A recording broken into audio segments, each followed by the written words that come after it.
This video will describe why one should format a document using styles. Now this document is about 6 pages long.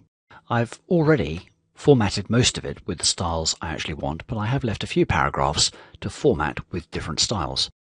So from the top of the document, if I select the Hampshire paragraph and then select heading 1, and you see immediately the heading 1 formatting characteristics have been applied.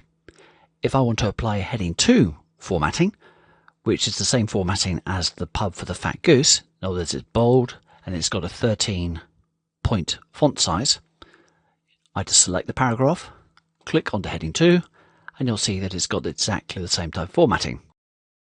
If I go down and select these 3 paragraphs, and for those I want a bullet list style, so firstly select them.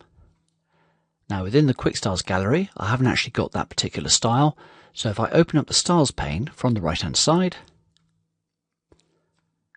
and from there select list bullet 2, and it's basically done.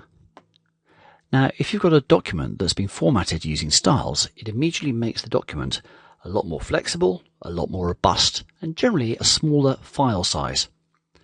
So if I go up to the top, you'll notice that the Hampshire paragraph has been formatted with the heading 1. If I scroll down the document, and you'll see that I've also got other paragraphs which have also been formatted with my heading 1 style, but say for example it's the wrong type of formatting.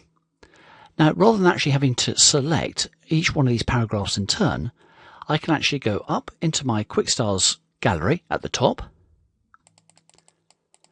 and either right click over heading 1 and select modify, or if I've got my styles pane open, click onto the drop down arrow and select modify from there. From here I'm going to change the actual font color to black. I'm going to make it slightly smaller. Click onto OK, and immediately you can see throughout the document I've now got that particular formatting. Now it's not quite right still, so what I'll do is I'll go back into my heading 1, again select modify and select bold. Click on OK, and immediately you can see that formatting has been updated within the document. Now, why would I want to actually format a document using styles? Well, immediately as soon as you format the document using styles, a lot of utilities are available to you.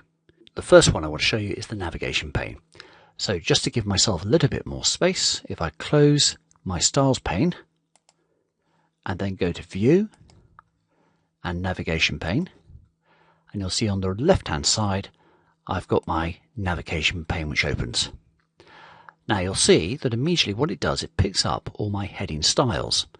So my Hampshire paragraph has been formatted with heading 1, all the pubs have been formatted with heading 2s, back to Oxford, which again is heading 1, onto the fog, the students reside and the new inn, and again of course they're all formatted with the heading 2. This navigation pane is extremely useful. So for example, if I want to navigate to Oxford, all I need to do is click on it, and within the document it takes me straight to it. If I want to go to the Happy Wagon, immediately it navigates to that particular heading. But it is a lot more powerful than that. So for example, it also allows me to move sections of the document around. The sections are based on the actual heading styles. So if I were to select the Fog Pub, what I'm doing is selecting not only that heading, but also the text, and in this case the chart, that's directly underneath it. So if I move the fog up to the top of the document, and immediately is placed within my Hampshire section. If I want to move Hampshire down to after Oxford, if I click and drag, and it's moved. It makes moving sections within the document incredibly easy. Another thing that in particular heading styles make it very easy to create a table of contents. So if I close down my navigation pane, go up to the top of the document,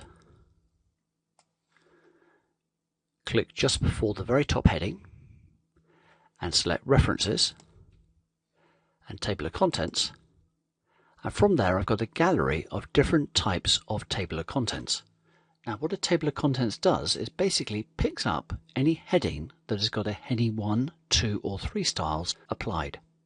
So if I click onto my table of contents, the automatic table 2 table of contents, I can right click and you'll see I've got various options. For example, insert at the current document position, insert at the beginning of the document, insert at the end of the document. Now obviously with this particular document I'm going to select insert at the beginning of the document.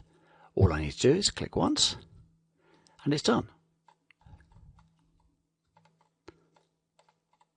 The next option that heading styles make it very easy to apply is multi-level numbering. So if I go back to my home and I'm going to go just before my very first paragraph under Oxford, go to my paragraph group and click onto my multi-level list, click on the drop down, and again I've got a gallery of different options. Now the options I want is the numbering scheme that's been applied in conjunction with the heading 1. So what this basically means, for example, I've got a 1, heading 1, 1.1, heading 2, 1.1, heading 3. So whenever there is a paragraph that's been formatted with the heading 1, it will immediately give me the number 1 in front of it.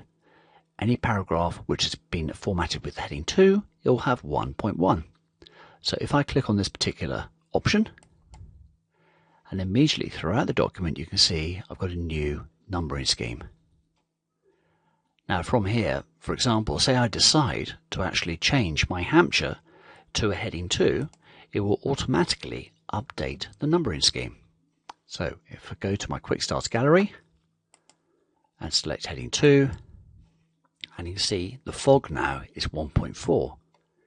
If I go down the document, the Fat Goose is 1.5, 1.6, 1.7, up until I reach Devon. If I decide to change Hampshire back to a heading 1, it immediately re-updates the document.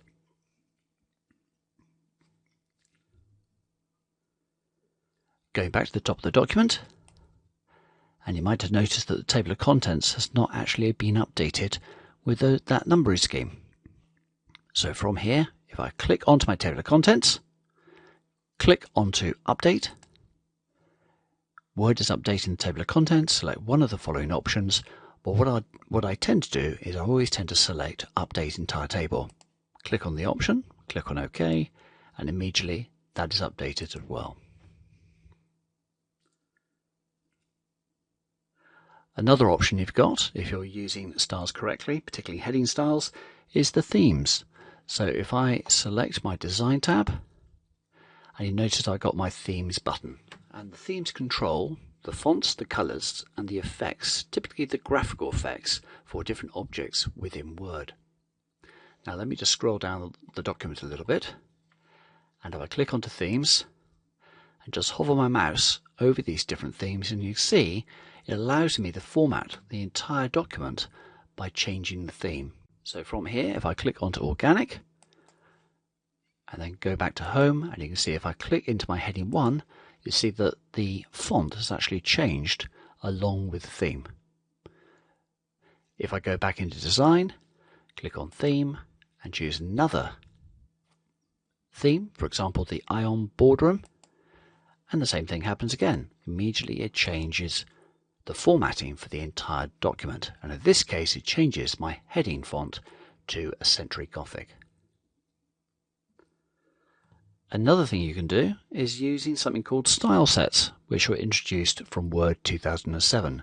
So if I click onto Design, and you'll see that under Design I've now got this gallery area for all these different style sets.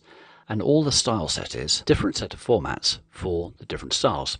Now you can quite easily create your own one, which isn't really within the scope of this particular course. I'm just really showing you some of the different utilities that are available.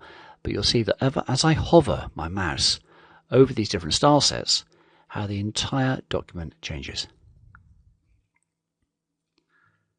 The final thing I'm going to show you is the paragraph spacing. And again, I think most people have probably actually pressed the Enter key or the Return key a couple of times after a paragraph to create a little bit more space.